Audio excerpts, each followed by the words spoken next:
Something like wanting more sex from a partner, not necessarily because you want the sex itself, but because you want to feel loved and appreciated by your partner. You want to feel sexy. And that's not a bad thing to want those things. But sometimes I think it's important to know, are you able to ask for those outside of sex? Are you able to get that outside of sex? Welcome to the Multiamory podcast. I'm Jace. I'm Emily. And I'm Dedeker. We believe in looking to the future of relationships, not maintaining the status quo of the past. So whether you're monogamous, polyamorous, swinging, casually dating, or if you just do relationships differently, we see you and we're here for you.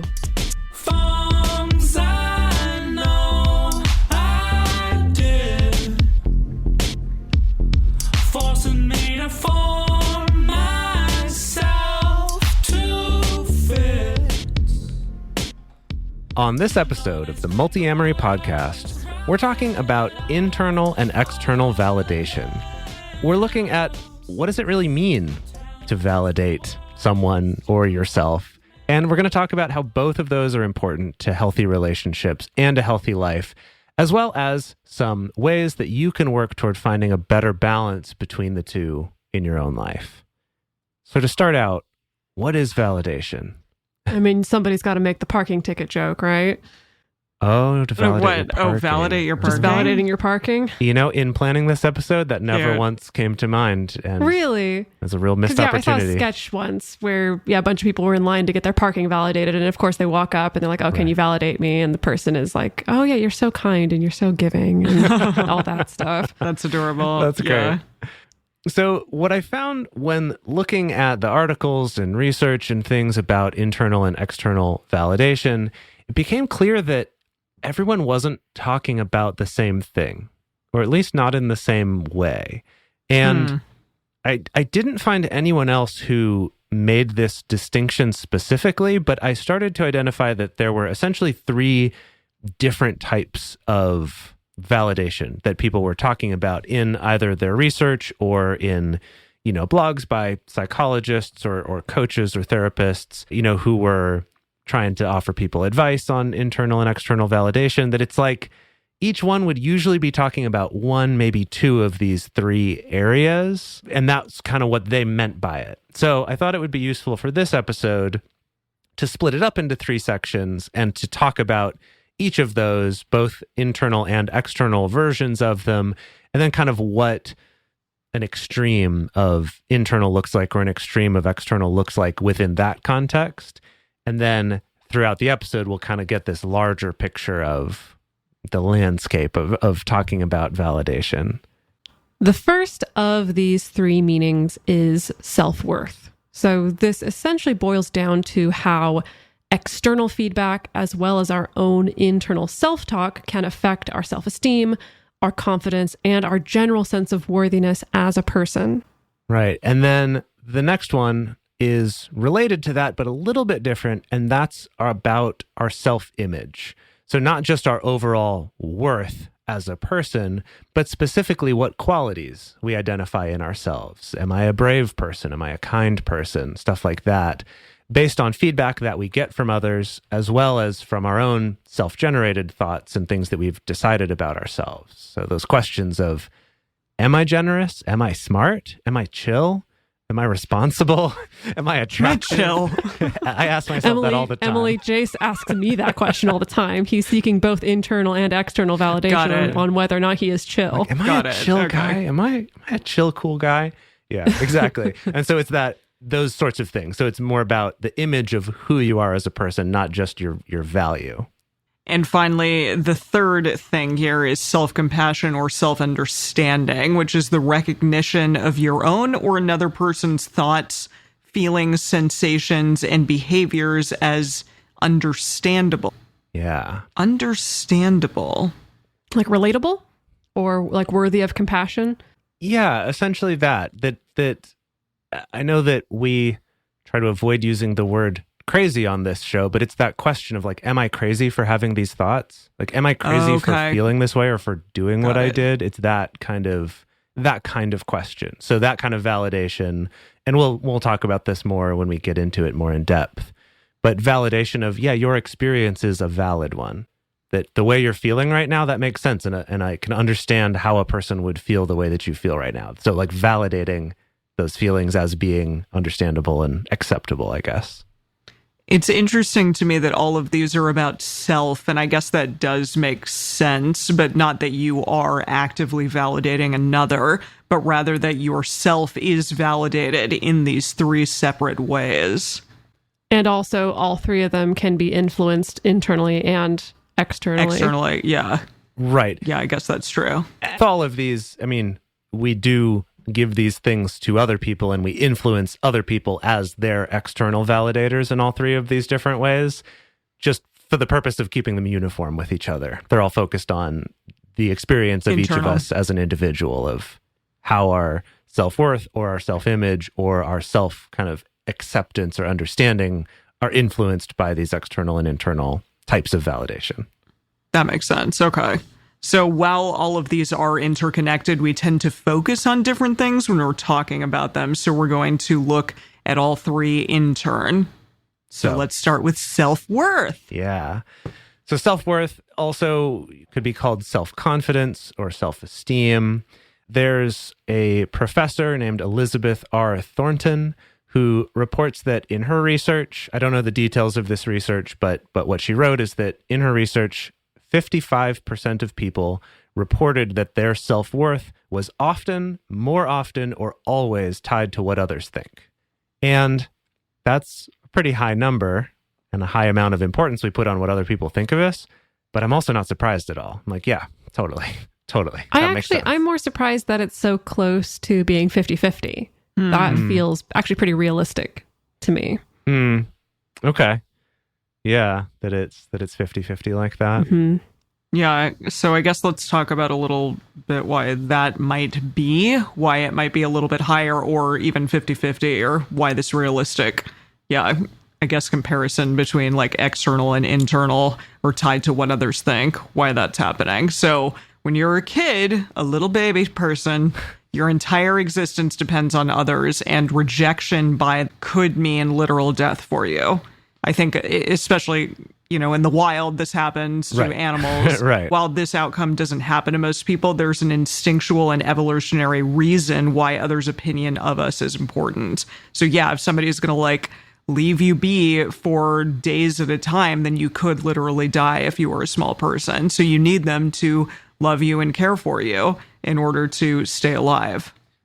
And it's not even limited to being a young person, but to a certain extent, evolving to be social creatures. There is also that further implication that if we're dependent on others and dependent on the tribe or dependent on other people around us, that does mean that if we're rejected by other people, that we could possibly die. Maybe we have better chances than we would if we were a baby, but the stakes are still pretty high. Yeah, so it's unrealistic to think that we could ever just completely remove the importance of external validation. We're social beings, like you said, and we care about the opinion of others because it's important to our interactions with those other people. Yeah, I think that part is so key. That I think a lot of times when people start talking about internal and external validation in this way, there's almost kind of this assumption that, oh, well, you need to just have internal validation and don't worry about external validation and try to get away from caring what other people think, right? That whole don't care what other people think. And I think that while that advice is often good, because most of us, I think, care arguably too much about what other people think, and we project a lot onto what they're thinking that they might not actually be thinking about us. But we don't actually want to get rid of this entirely, because it is important that as humans, we do care about what other people think, and we may modify our behavior a little bit because of that. And that's important, right? That's going to help us fit in better in the workplace, help us fit in with our social circle, help us be more understanding and compassionate to people. It's like, this isn't something we want to erase entirely.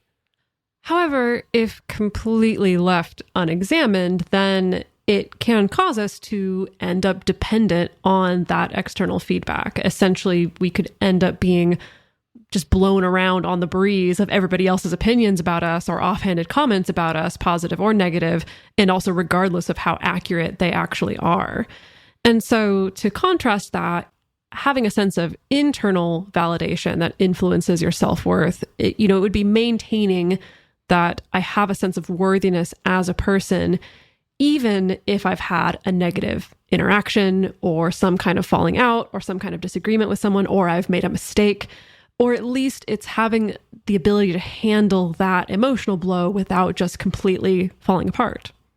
Yeah, what does this unhealthy reliance on external validation look like? So here's an extreme, maybe narcissism or antisocial behavior, things like disregard for other people's feelings, or a feeling of like, it's me against everyone else. I've definitely met people who say stuff like that. It's me against the world, but in a way that's kind of super negative. Yeah, that if you don't have enough of an internal validation in this way, it's like, well, what am I going to do? I need to protect myself against how much I'm affected by everyone else. And that one possible outcome of that is this, right? Is just like, well, it's everyone else against me. I'm the good guy and everyone else is the bad guy then. So now that we have a sense of what this version of self-validation or external validation is about, this kind of, am I worthy as a person?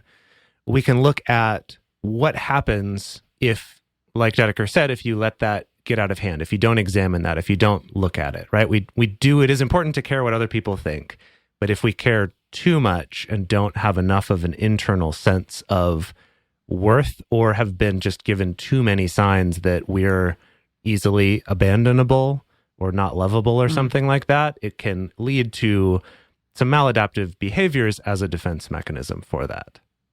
Yeah, so on one end of this kind of extreme is that you can develop narcissism or antisocial behavior.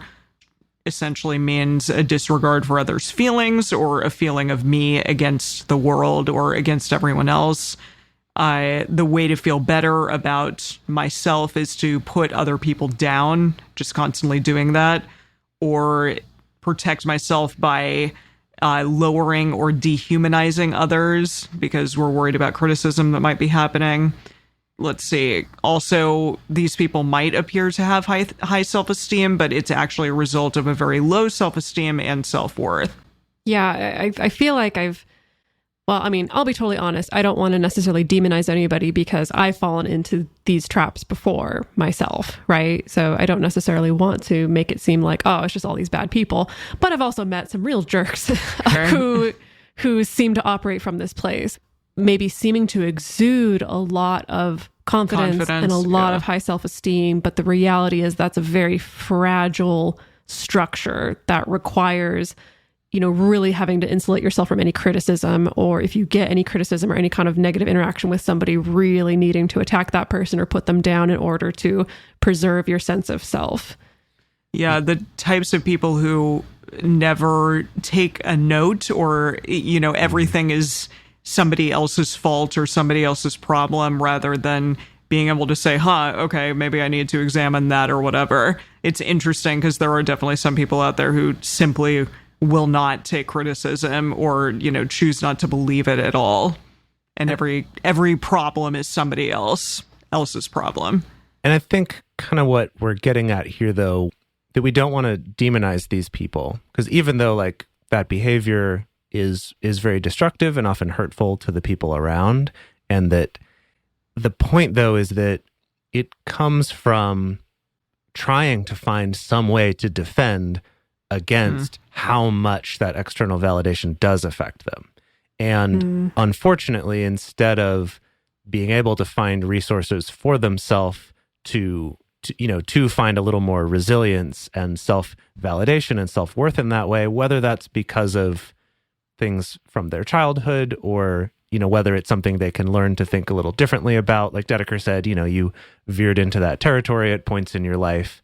And I think we can all relate to pieces of it sometimes when you're feeling especially fragile. It's like those are the times you lash out and you get defensive, or you put down other people to try to make yourself feel better. But it's all comes from this very deep fear and vulnerability to those things, that it's like trying to be strong, but doing it in this destructive way, unfortunately. There's an interesting study that I came across that was looking at narcissistic behavior versus the behavior of people with high self-esteem. And I'm not sure exactly how they went about measuring or finding those participants, but one of the big identifiers or big differences that they found, because, some of the behaviors seem similar on the outside, but in actuality, one of the key differences was that a person with a high self-esteem feels, good about themselves and is willing to boost themselves up, but also boost up their romantic partners and other people around them, versus a narcissist who feels like the only way to boost themselves up is to put down other people. And so you might think, oh, that's self-confidence, but whether they're lifting others up with them or not is kind of the marker of whether it's a destructive, that's a good fake distinction, self-esteem or a real very important self-esteem. distinction. Yeah. Okay, so then the other extremes, right? That's the narcissist or the sort of antisocial behavior as a defense mechanism. And on the other side, we have the people pleaser. And I think me. I think I tend to go more on this side than the antisocial narcissist side. I definitely do. But I think I've dabbled in both, to be honest.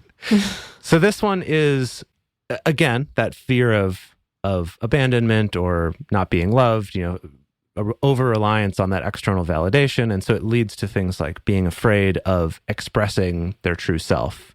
They may not even know who they really are, or like what they like, or what their interests or opinions even are, because they're so used to just following the lead of others, trying to fit in, trying to conform, and just, they might not even know. Like they're not even willingly going against it. They just don't even know. And tend to be more likely to be codependent on romantic partners, again, for understandable reasons. And this lack of ability to say no. And I think that could show up in a workplace of just taking on any assignment that's given to you, even if you don't have the capacity to handle it. And then you end up taking the brunt of it instead of your coworkers. Or it can show up in romantic relationships, of course, as we've talked about many times on this show, of just always, feeling like your no isn't an option because the consequence would be abandonment and, all those things we talked about. Right. Those are the extreme ends of the spectrum. But of course, in between, in the middle area of the spectrum, we have other behaviors that can still be a sign of too much reliance on external validation. So we have some examples here. These aren't 100% bad. They're quite normal. We've all been here. But it's a good thing to examine. If you have an over-reliance on some of these behaviors, then you might be masking a lack of internal validation. So that can include things being addicted to attention on social media or getting positive feedback on social media, other attention-seeking behaviors. It can include flirting, hooking up, or otherwise trying to get romantic or sexual attention for the sake of feeling good about yourself, rather than a genuine interest in those things. And I think that's a little fuzzy because we can seek flirting, we can seek sex, we can seek connection and intimacy for many, many reasons at the same time, exactly. And often it's murky. It's not always just the one reason. But, with some self-awareness, you can examine yourself and kind of really look at, am I turning to this because I am interested in it? Or am I turning to this because I'm feeling really low right now and need just a real quick boost to how I'm feeling about myself? It could include something like wanting more sex from a partner, not necessarily because you want the sex itself, but because you want to feel loved and appreciated by your partner. You want to feel sexy. And that's not a bad thing to want those things. But sometimes I think it's important to know, are you able to ask for those outside of sex?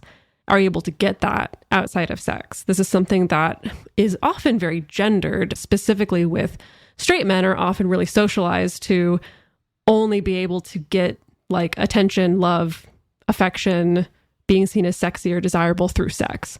And that leads to a lot of the tropes that we hear about, like sexual dynamics in a lot of straight relationships where men are only seeking these things through sex. So that's something to think about as well. And again, while enjoying these things isn't necessarily bad, the negative side comes from the dependency.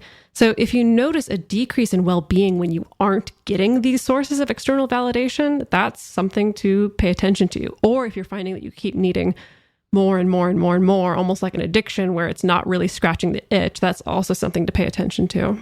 So if you listened to us talk about this and felt like, hey, maybe this is me in a couple of these, I definitely did. I was like, yep, done that. Oh yeah, Check, me too. check. Yeah. Check and check. Yeah, and you feel like, hey, this is maybe something that I want to change about myself. It is possible because our brains are capable of change if we are able to self-examine and put in the work. So the first step is to just recognize that, you heard this, you recognize those thoughts and feelings, and you see that they're happening and that they are deeply rooted in us because of what happened to us in our young age. Any of our experiences of abandonment or a variety of other experiences may have caused a need for external validation, maybe an intense need. Which, to clarify, this is not to say this can only happen if you had some very traumatic abandonment as a child. It's like, no. Growing up as a human being with human parents or caregivers, of course, you will have some instances of feeling abandoned, especially as a child who doesn't understand the larger context of things. So we've all got this in us, maybe to greater degrees because of certain experiences, but it's there in all of us. Yeah, and recognize that others' reactions to us actually has much more to do with themselves than it does with us. That's something that I feel like I've really had to learn over the years, that, you know what, like, this is a you problem, not a me problem. And I've been able to say that a lot more recently than I did even, 5 years ago. But somebody, may have an adverse reaction to you, not because of something intrinsic to you, but because you have a similar trait to someone who hurt them in the past.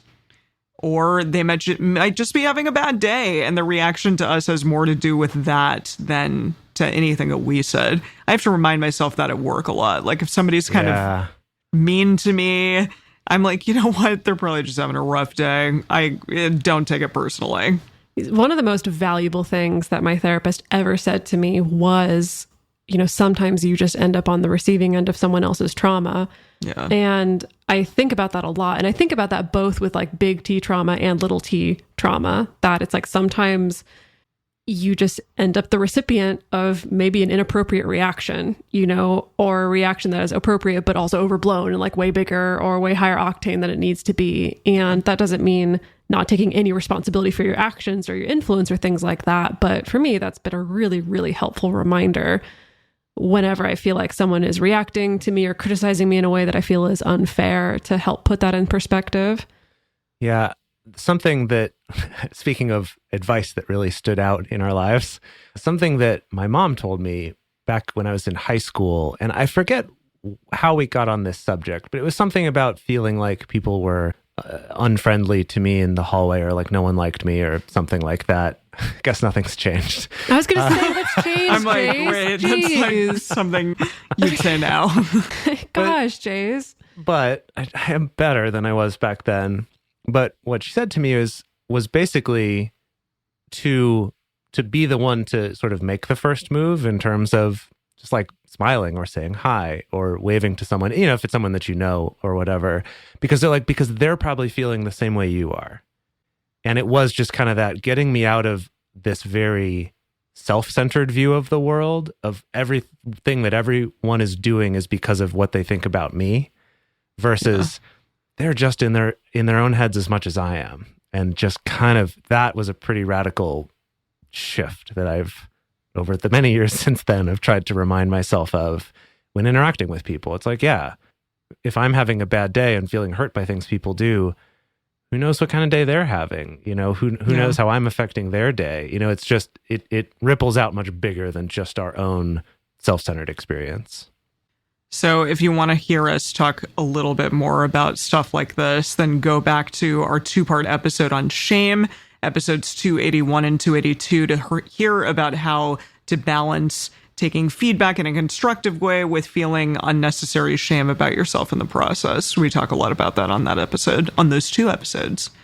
So we're going to go on to talk about validation as it relates to our self-image and also in terms of self-compassion and understanding. But before we get to that, we're going to take a quick break to talk about some ways that you can support this show. Visiting our sponsors or checking out our Patreon really does a lot to help us keep bringing this show to all of y'all out there for free. I don't know about you two, but I haven't been sleeping great lately. And I was trying to figure out why. And part of it, I think, is that right now I'm in LA, staying at an Airbnb on a little work/social trip, and I don't have my Helix mattress.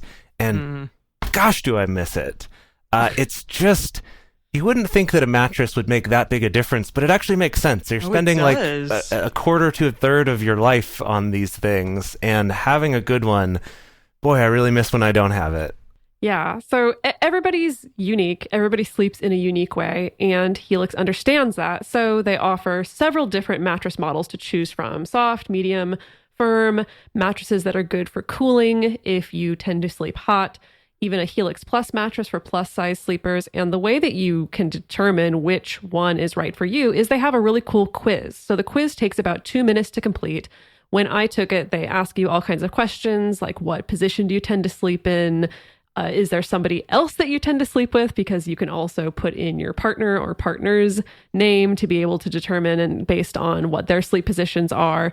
And so I was matched with their Dusk mattress because I wanted something that was sort of medium pressure. I knew that me and my partner both sleep in multiple configurations on side and back as well.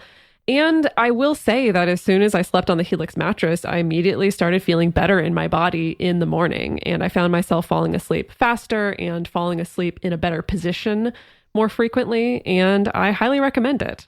So don't take our word for it. Go to helixsleep.com/multi. You get to take their 2-minute sleep quiz, and they'll match you to a customized mattress that will give you the best sleep of your life.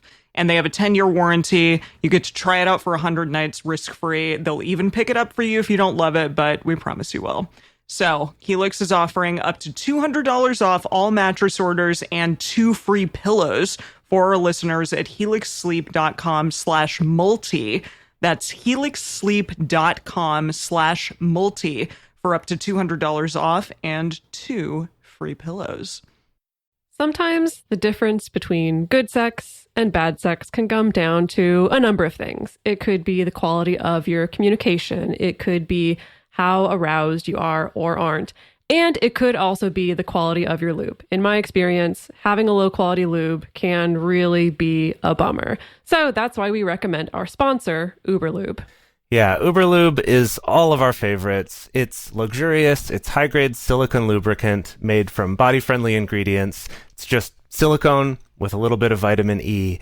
And it seems like, yeah, whatever, how could lube be better? But once you try it, you can't go back. You just, right from the start, where it has no scent at all, there's no flavor to it, it doesn't leave stickiness, it won't stain your sheets. It's really in a whole other category, and I just cannot get enough of it. And right now, Uberlube is offering Multiamory listeners a special offer of 10% off and free shipping when you use our code MULTI, M-U-L-T-I, at uberlube.com. That's 10% off and free shipping. Just use code MULTI, M-U-L-T-I, at uberlube.com. Grab your Uberlube today. There's no one size fits all when it comes to shampoo and conditioner. I know for myself that if I pick up a shampoo and conditioner just off the shelf at the store, it's really hit or miss whether it's actually going to do something good for my hair. 9 times out of 10, I'm pretty disappointed with what happens to my head from just kind of normal drugstore products. That's why I was really excited when we got our sponsor Prose, because their customized hair routine means that I can pick something out that actually works for what my hair needs. I freaking love Prose. I already have signed up for their subscription service, which doesn't surprise me. I love subscription services, and this one is no exception. But Prose is great because you have to take a quiz to get started. So with that quiz, they ask you things like, where do you live? What are your eating habits? How much do you exercise? Things like that. And I'm vegan, and so it was really important to me that my products were also vegan, and they were able to do that for me. So it's fully customizable. I also have dandruff, and it has super, super helped my dandruff. So I got a scalp mask from them, and it's really, really helped my dandruff out. Also, I have a dry shampoo, I have a regular wet shampoo, and a conditioner, and all of them are specially formulated for me. The conditioner I like a lot too because it makes my hair really bouncy and shiny. and it doesn't weigh it down like a lot of drugstore shampoos do. So if you're not 100% positive that Prose is the best hair care you've had, they will take their products back, no questions asked. Yeah, as someone who has worked for many years as a hairstylist, the idea of being able to give someone a quiz that helps personalize it for them based on, local weather patterns, even in addition to all that stuff about their hair personally. How hard their water is and right. The location that they're in. It's really cool. They have over 50 billion different formula combinations that you might end up with based on this quiz. It's very cool. Prose is the healthy hair regimen with your name all over it. Take your free in-depth hair consultation and get 15% off your first order today. Go to prose.com/multi. That's prose.com/multi for your free in-depth hair consultation and 15% off. Hey, Multiamory listeners. We believe that regardless of what relationship style you're in, you should have access to content that acknowledges you, affirms you, and includes you. And we also think that that information should be freely available. There's a trend that's going on right now, you may have noticed with podcasts, that a lot of them are starting to move behind paywalls. Some of the big companies are trying to monetize podcasts by making you pay to listen to them at all or to hear more than one episode of them. But it's really important for us to be able to offer this show to everyone out there for free and to be able to offer things like listener hangouts and stuff like that. And the main way that we've been able to do that so far is from the contributions of our Patreon community. That's right. Our Patreon community is really what keeps this show going, and it also is a way that we can give back to you. We have a private Facebook group, we have Discord communities, and we can also give you things through Patreon like early releases, things like bonus episodes. We have regular video discussion groups, which are really, really incredible every single month. We have so many amazing people from all over the world joining them, and it's just a lovely way to interact with our community. And also sometimes we're going to throw you some free merch, and isn't that cool? I love free merch. So if this show has brought you value, if you love the fact that it's coming to you for free, it's giving people out there some great information on relationships, regardless of what sort of relationship configuration you're in. And if you want to interact with our amazing community, then go to patreon.com/multiamory and join us. We would love to have you, and we really, really appreciate the support. And we're back to talk about self-image. So, to reiterate from what we said at the beginning of the episode, this is, rather than being just about overall self-worth or your ability to be, loved and cared for and not abandoned, this is more about how we shape our idea of who we are in the world, how we relate to other people. What are our traits? Am I chill, as I said before? And this is something that was really interesting for me to learn about. So there was a sociologist named Charles Horton Cooley who coined the term the looking glass self in 1902 in a text called Human Nature and the Social Order. Oh, yeah. So back when we did call them looking glasses, I suppose. Right. Yeah, exactly. It's not just, he's not being all vintagey. He was just being current. Oh, 1902. Okay, yeah. Uh-huh. Yeah. So the looking glass self essentially is describing that as we're developing the sense of who we are, we're doing that based on the feedback that we get from other people. So that we think about ourselves as being the thing that we think others think about us. Mm. And in his research, he wasn't even putting it to be cheeky in terms of, oh, well, we just think that we are what we think that other people think that we are. He's actually saying, no, very literally, we are often right about what people think of us, because often we do get fairly direct feedback about that of, oh, wow, you're so tall, or you're so strong, or, yeah, there you are, always late, or like, you're always so clumsy, aren't you? Like in positive and negative ways, we get that kind of feedback, and that's how we develop our sense of who we are, what our traits are, what our qualities are.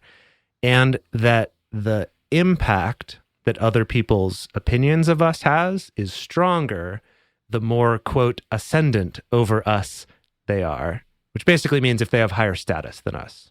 Interesting. Or if we perceive them to have higher status than us. Yes, if we perceive them to be above us in some way, to have higher status than us, whether that's just because it's a peer we look up to, or because it actually is someone in a status position above us, like a boss or a parent or a teacher or something like that, or an older person, an older kid growing up, that we tend to weight those more strongly.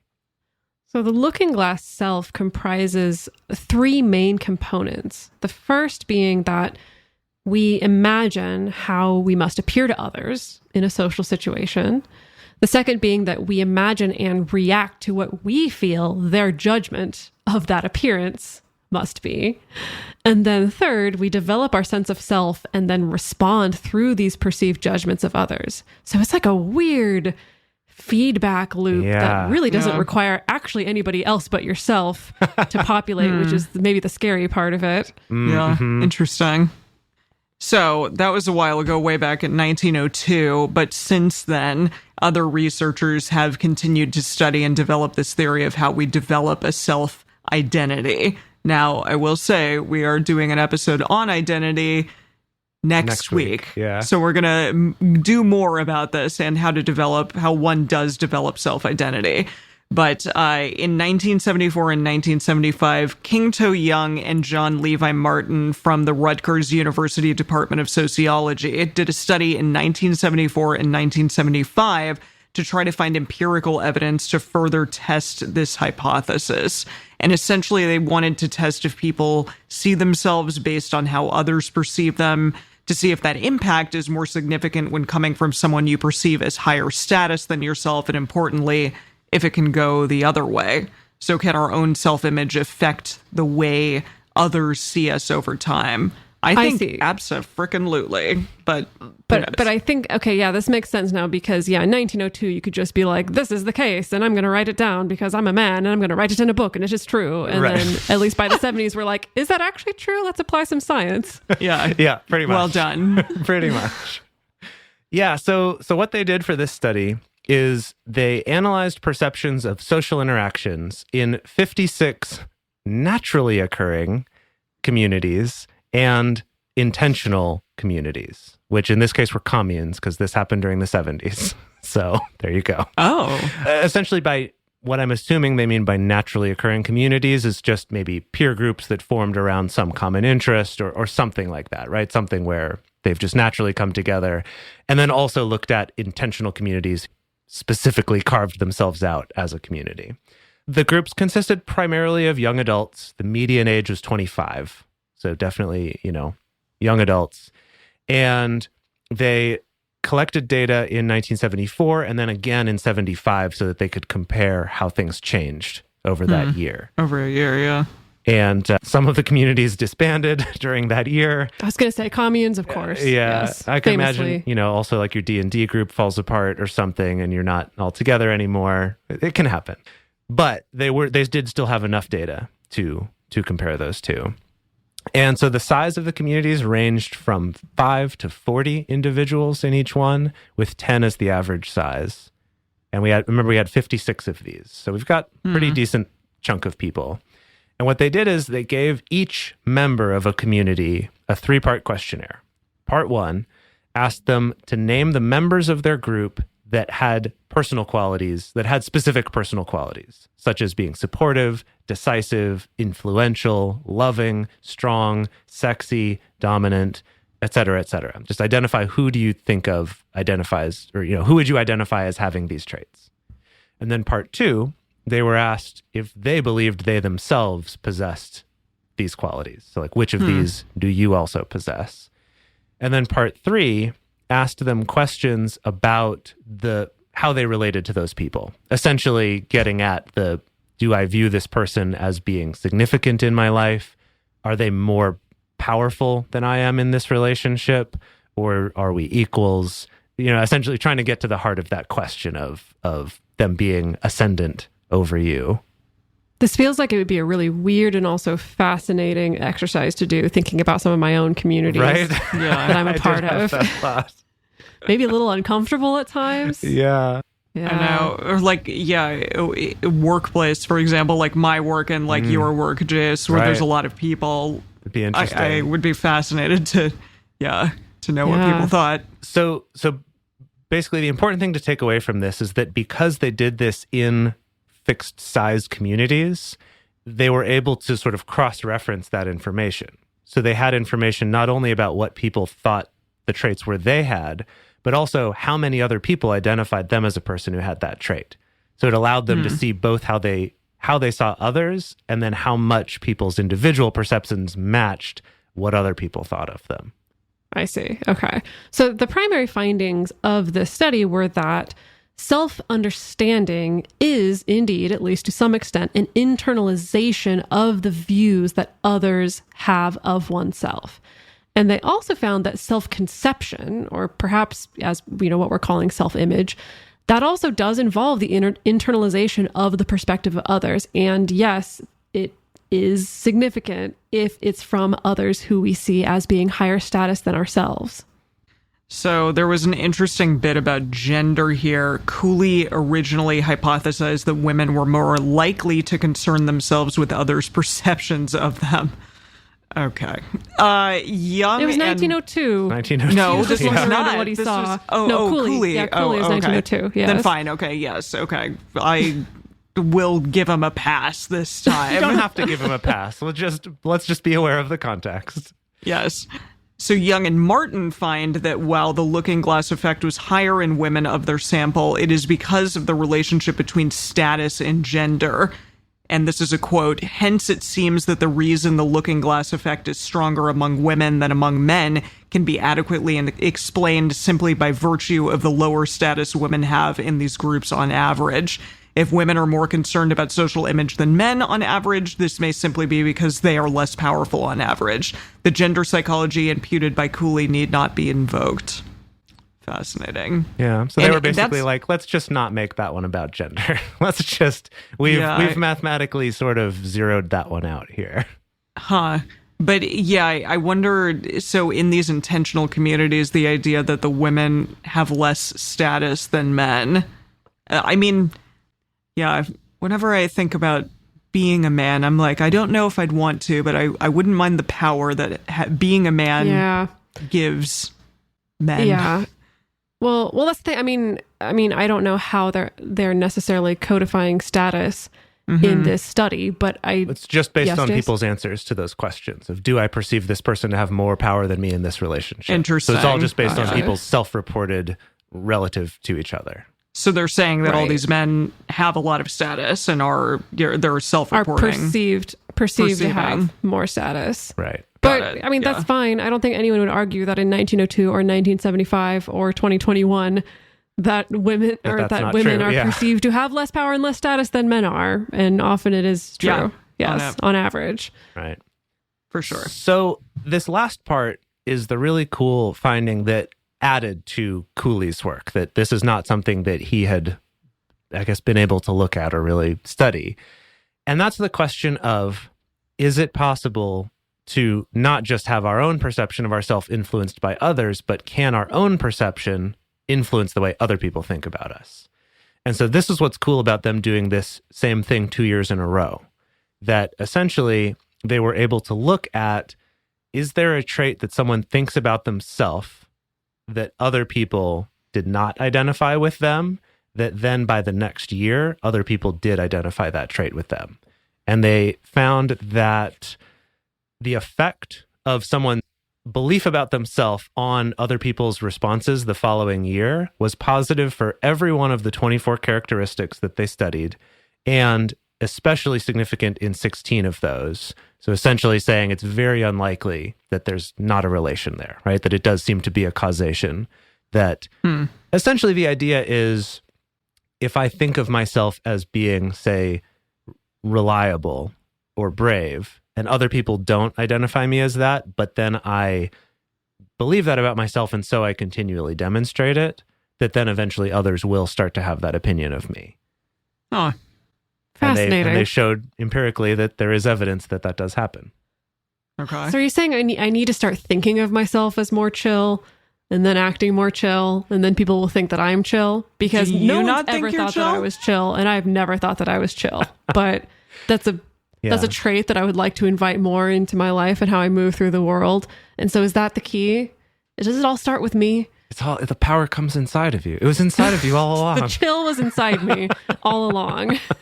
No, that's why I've been telling you for the last, year or so that I'm a chill, cool guy, because I recognized that I was not. So I'm like, you want to be. I'm trying to really embody that as much as I can. It's like affirmations or like self-actualization or whatever. Yeah, it's nice. I do think there is a little connection there of the trick, though, is in their study they did show you have to follow it up with the actual actions. You can't just say I'm a nice person and be a jerk all the time. It doesn't work that way. Yeah, that's good. So the third variety of this variety pack of validation. That's good. I like that. It's very good. There you go. Variety, yes, so the validation variety pack. It's beautiful. Makes me think of just fruit snacks. Like, we're going to put it in your lunch. You know what? What I wouldn't should give for some validation in my lunch every day. And if kids got that in their lunch every day, maybe they'd feel better about themselves. Because I feel like I really needed validation when I was a child. I need it now too, let's be honest. But, you don't grow out of that. Kid, for sure. Maybe we can, at Multiamory, we can market some little like fruit snack variety packs that have little messages say like, of validation. You're the best. Or prompts, maybe some prompts. Actually, instead of it being just canned messages, it could be... Well, that's good, yeah. Tell your partner your favorite things about them, or think about that's cute. Something about yourself that you're proud of today. Okay, I love that. Let's get in touch with the snack manufacturers. It'll be like conversation heart style, like so you could print on. Yeah, that's good. Yeah. That's a lot to fit onto. A tiny little. I was imagining on the packet of fruit snacks. Oh, I see. Okay, I see on the packet itself. Okay, all right. Well, we'll workshop it. We'll do some focus group. Figure out what works. Okay. So the third variety of validation is less focused on our overall worth or our relative qualities, but about how understandable or normal our thoughts, feelings, and actions are. And again, this is self-acceptance and self-compassion. Karen Hall, PhD, said that validation is the recognition and acceptance of other person's thoughts, feelings, sensations, and behaviors as understandable. There that is again. That kind of threw me off last time, but I understand what you mean now, Jace. It's understandable. It wasn't me, it was Karen Hall, PhD. Yes, you're right. Self-validation is the recognition and acceptance of your own thoughts, feelings, sensations, and behaviors as understandable. Like you said before, that people get where you're coming from. Well, and this is that self-validation is that recognition for yourself. Okay. Right? It's like the feelings I'm having are understandable. Valid. They're acceptable. Or understandable. Valid. Acceptable. Yeah. For example, if you're feeling hurt by something that someone did, but when you tell a friend about it, they just tell you why you shouldn't feel that way.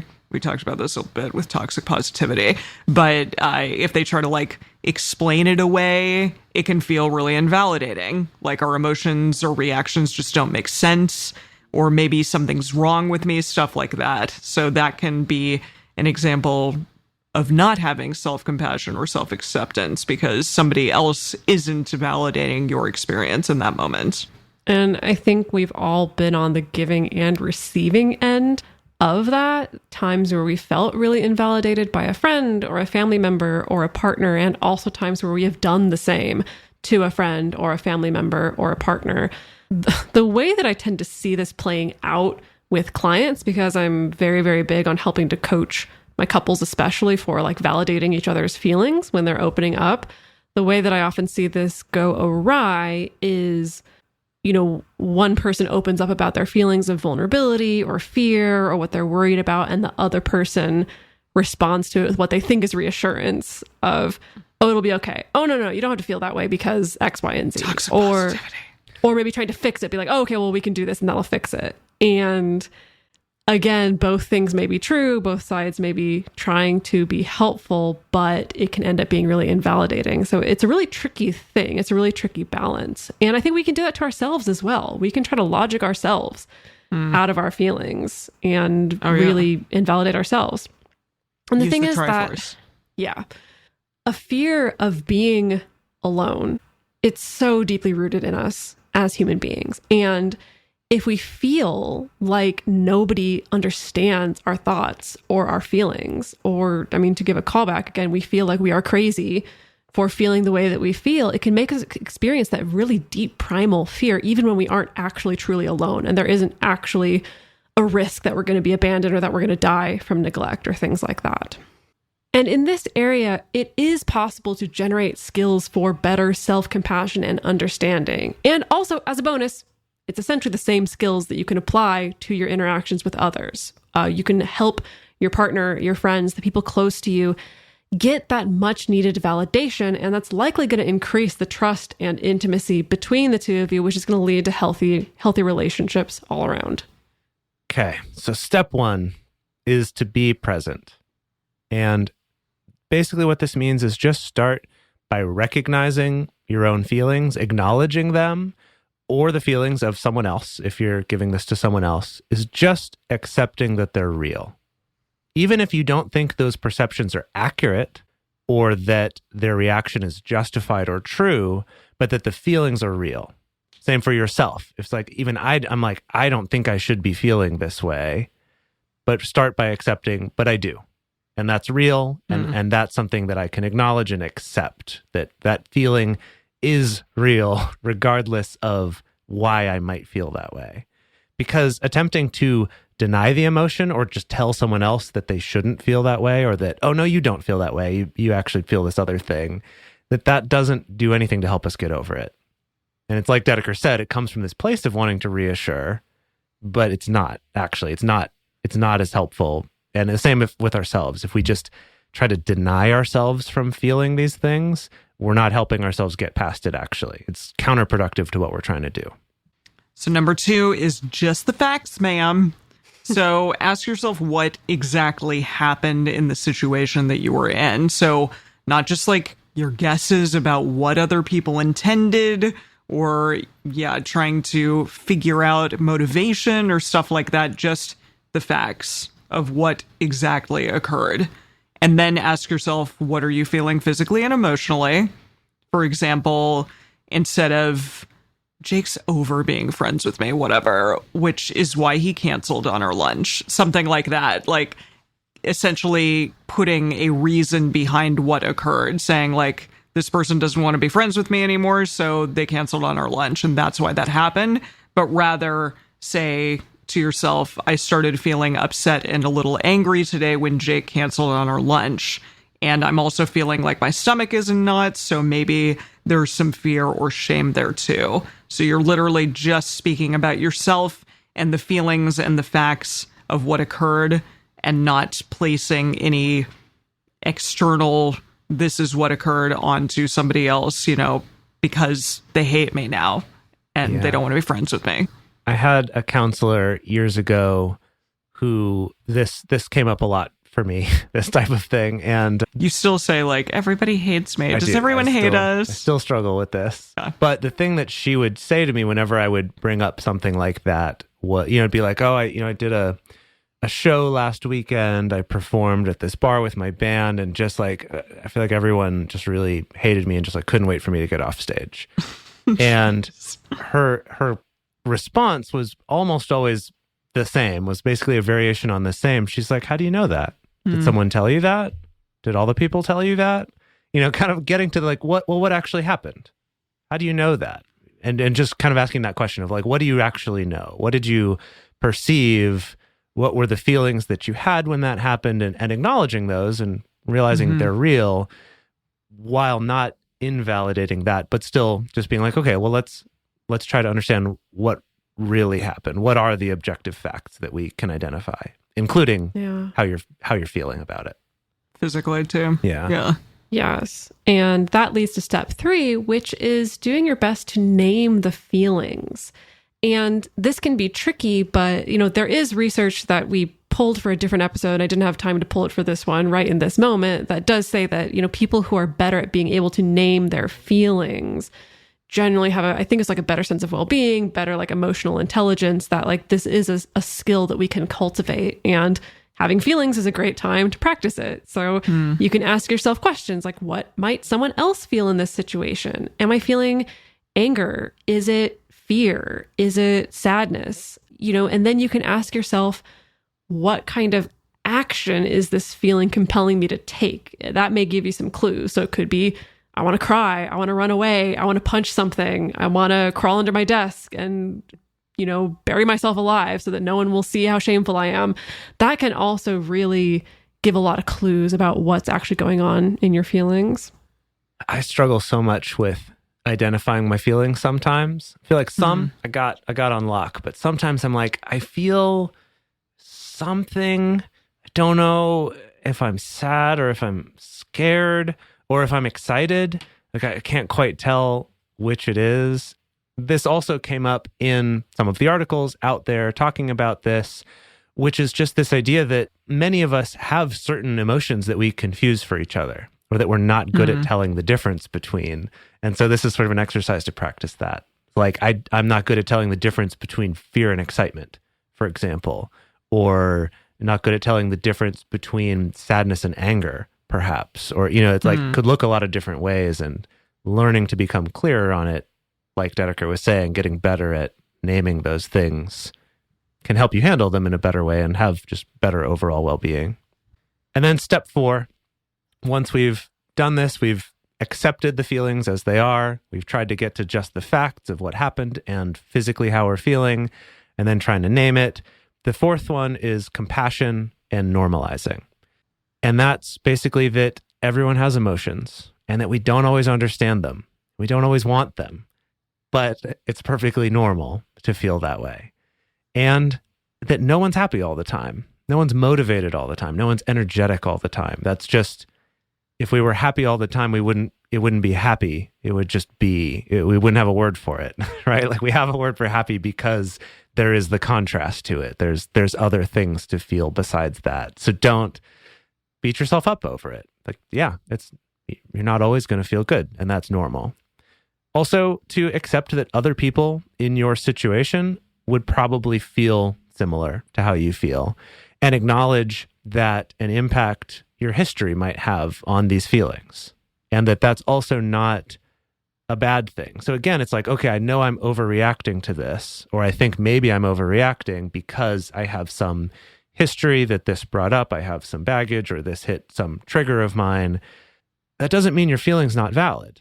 It's totally understandable. You can accept that you have that feeling while simultaneously acknowledging, okay, this might be influencing that. Or maybe some other factor of just, I didn't sleep well enough this week. I can acknowledge that's affecting me, but also accept that my feelings are still real, that they're still valid, and someone else in the same situation would probably feel this way too.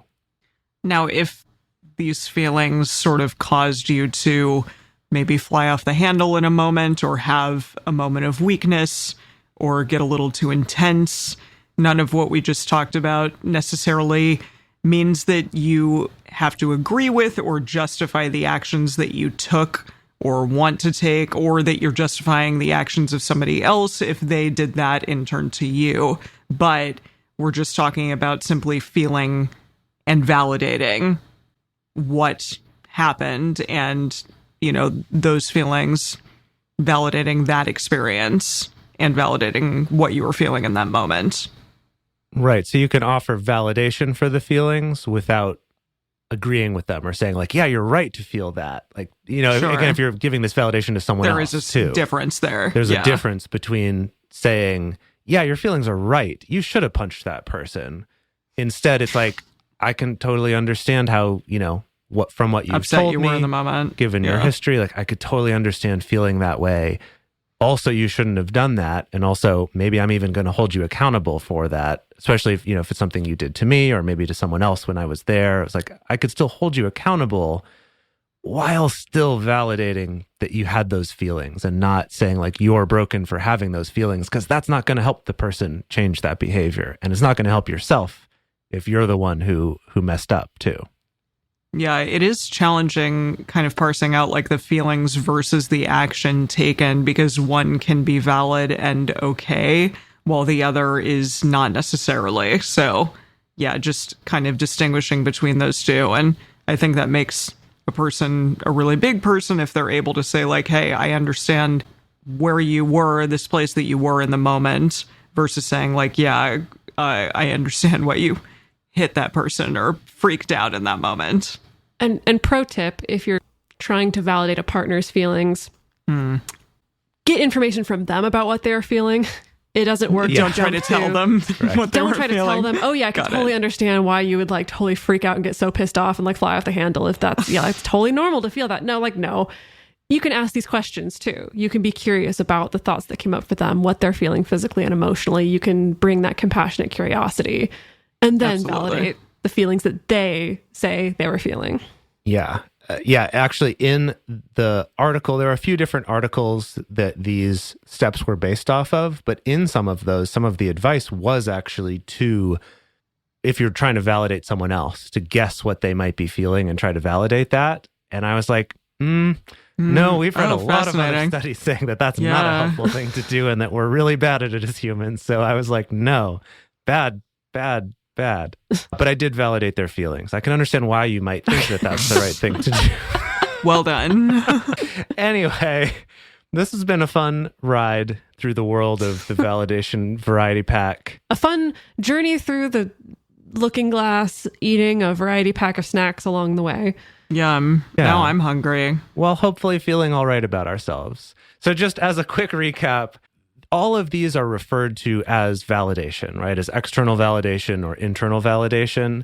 And some people will tend to demonize external validation in some of these situations. And really, in all of them, we need a balance. And it's just about that. So the point of this episode is to give you some tools, some things to think about, to examine that for yourself and maybe evaluate, yeah, okay, I think I am maybe leaning a little too heavily on external validation in this way, whether it's about what type of person you think you are, or how good of a person you think you are, or whether your feelings are understandable or reasonable.